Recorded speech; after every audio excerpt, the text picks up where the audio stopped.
আপনারা জানেন রাজ্যে সরকারি অ্যাসেসমেন্ট অনুসারে প্রায় 14,247 কোটি টাকার ক্ষয়ক্ষতি হয়েছে বলে সরকারি আমাদেরকে জানানো হয়েছে। তো 4 তারিখ আমাদের অ্যাসেম্বলি শুরু হয়। মুখ্যমন্ত্রী 4 তারিখ দিল্লিতে যান। 5 তারিখ বিকেলবেলা 4টে নাগাদ উনি আসেন। সেদিন প্রায় 9টা সাড়ে 9টা অবধি আমাদের অ্যাসেম্বলি চলে।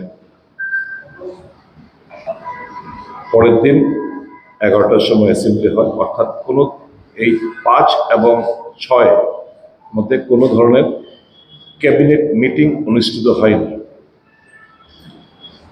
মুখ্যমন্ত্রী শেষের দিনে 564 কোটি টাকার একটা প্যাকেজ বন্যা এবং ধসের কারণে উনি ঘোষণা করেছেন। অর্থাৎ পুরো কাউন্সিল অফ মিনিস্টার্সকে অ্যাভয়েড করে এই 564 কোটি টাকার উনি ঘোষণা দিয়েছেন, যেটা মারাত্মক অনিয়ম এবং বেআইনি। আমাদের টাকা, বাজেটের টাকা কোন খাতে কি খরচা হবে না হবে সেটা আপনারা জানেন। অ্যাসেম্বলিতে সেগুলো পাশ করানো হয়। এখন টাকা যদি কোথাও ডাইভার্ট করতে হয় কোনো খাত থেকে, কোনো হেড অফ অ্যাকাউন্ট থেকে, অতি অবশ্যই কাউন্সিল অফ মিনিস্টার্সের মঞ্জুরি অত্যন্ত জরুরি হয়। সেই জায়গায় আমি মহাকরণে খোঁজ নিয়ে দেখেছি যে 5 তারিখ উনি যখন ফিরে এলেন, তারপরে এবং 6 তারিখ বিধানসভা আরম্ভ হওয়ার আগে কোনো ধরনের ক্যাবিনেট মিটিং ছিল না। কাজেই কাউন্সিল অফ মিনিস্টার্সকে অ্যাভয়েড করে যখন আমি যেদিন উনি এলেন 5 তারিখ, যখন আমি বললাম যে আপনি গেছেন, আমরা ভেবেছিলাম বন্যা এবং ধসে ক্ষতিগ্রস্তদের সাহায্যের প্যাকেজ সেন্ট্রাল গভর্নমেন্ট থেকে ঘোষণা করা হবে, কিন্তু আমরা দেখলাম আশ্চর্যের সাথে আপনি যারা উগ্রবাদ থেকে স্বাভাবিক জীবনে যারা ফিরে আসার জন্য সংকল্প নিয়েছেন তাদের জন্য 250 কোটি টাকার একটা প্যাকেজ আপনি ঘোষণা করলেন। এই কথাটা বলার তড়িঘড়ি পর উনি মুখ্য সচিবকে নিয়ে, কারণ উনি কাউন্সিল অফ মিনিস্টার্সদের অ্যাভয়েড করা কি কারণ আমি জানি না,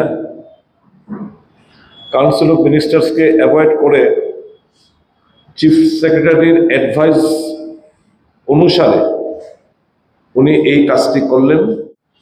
কাউন্সিল অফ মিনিস্টার যারাই রয়েছেন, বিন্দু মাত্র যদি আত্মসম্মান বোধ থেকে থাকে, আমার জানা নেই তারা প্রশ্ন করেছেন কিনা। আমার অনুরোধ থাকবে মুখ্যমন্ত্রীর কাছে সবাই একযোগে গিয়ে কৈফিয়ত তলব করা যে কেন কাউন্সিল অফ মিনিস্টার্সকে বাইপাস করে এই ধরনের একটা সিদ্ধান্ত ওনাকে নিতে হবে। এখন 564 কোটি টাকা ঘোষণা উনি করেছেন। এই মুহূর্তে আমাদের প্রাথমিক ভাবে যেটা দরকার, আমাদের ক্ষতিগ্রস্ত পরিবারদের কাছে টাকা ক্যাশ চলে যাওয়া।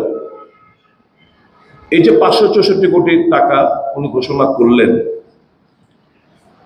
এর মধ্যে থেকে পাওয়ার ডিপার্টমেন্ট 100 কোটি টাকা, পিডব্লিউডি ডিপার্টমেন্ট 200 কোটি টাকা, মানে 300 কোটি টাকা শুধু ইনফ্রাস্ট্রাকচার বিল্ডিং, রাস্তা বিভিন্ন জায়গায় ক্ষত হয়েছে, অবশ্যই এগুলোকে মেরামত করতে হবে, এর মধ্যে কোনো সন্দেহ নেই।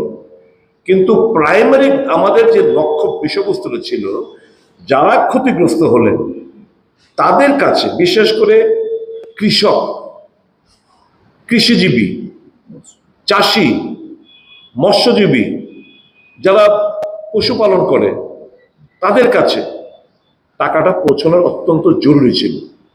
এবং সেই জায়গায় আমি দেখলাম এগ্রিকালচারে মাত্র 15 কোটি টাকা, হর্টিকালচারে মাত্র 5 কোটি টাকা, অর্থাৎ দুটো মিলে আমি 20 কোটি টাকা। এবং ফিশারি, এই দুটোর মধ্যে সবচেয়ে বেশি ক্ষতি মাত্র ফিশারির মধ্যে মাত্র 10 কোটি টাকা। আমি সাংবাদিক বন্ধুরা, আপনাদের নিশ্চয়ই খেয়াল আছে, আমি বারংবার বিধানসভা অধিবেশনে এবং নট অনলি দ্যাট সর্বদলীয় মিটিংয়ে সরকারের কাছে, মুখ্যমন্ত্রীর কাছে বারবার যে কোন দপ্তরে কি অ্যাসেসমেন্ট, কি ক্ষতি হলো,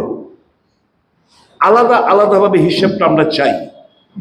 এই যে আপনারা অ্যাসেসমেন্ট করেছেন 14,247 কোটি টাকা, কোন দপ্তরে কি পরিমাণ ক্ষয়ক্ষতি হয়েছে সেটা জানার জন্য আমরা বারংবার সর্বদলীয় মিটিংয়ে এবং অ্যাসেম্বলির ভেতরে আমরা দাবি জানিয়েছি, কিন্তু কর্ণপাত করলে না। আজ অব্দি আমরা লেজিসলেচার যারা এবং ত্রিপুরার মানুষ, সাংবাদিক বন্ধুরা, আপনাদের মধ্যে ত্রিপুরার জনগণ জানতে পারিনি যে মৎস্যজীবীরা কি পরিমাণ ক্ষতি হয়েছে, কৃষক ভাইদের কি পরিমাণ ক্ষতি হয়েছে, চাষি ভাইদের কি পরিমাণ ক্ষতি হয়েছে, এআরডি ডিপার্টমেন্টের যারা পশুপালন করে জীবিকা অর্জন করে তাদের কি পরিমাণ ক্ষতি হয়েছে, আজ অব্দি কিন্তু আমরা কেউ জানতে পারলাম না। কাজে এই যে প্যাকেজের পর 564 কোটি প্যাকেজের মধ্যে যে সমস্ত ডিস্ট্রিবিউশন করা হয়েছে, এটা আমি বলবো জনগণের কোনো কাজে লাগবে না। এটা যে ব্যাপক ক্ষয়ক্ষতি হয়েছে শীতে ফুটে টাকাও পাবে না। ডাবল ইঞ্জিন সরকারের কাছে আমার প্রশ্ন, গত মাসের 20 তারিখ আর আজকে হচ্ছে 10 তারিখ, অর্থাৎ প্রায় 21 দিন চলে গেল